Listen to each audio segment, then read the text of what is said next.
Lord, build me a cabin in the corner of Glory Land, in the shade of the tree of life that it may ever stand, where I can just hear the angels sing and shake Jesus' hand. Lord, build me a cabin in the corner of Glory Land.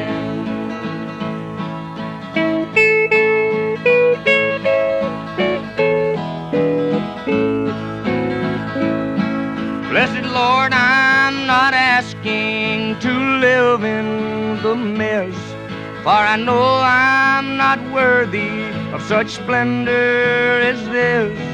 But I'm asking for mercy while humbly I stand. Lord, build me a cabin in the corner of Glory Land. Lord, build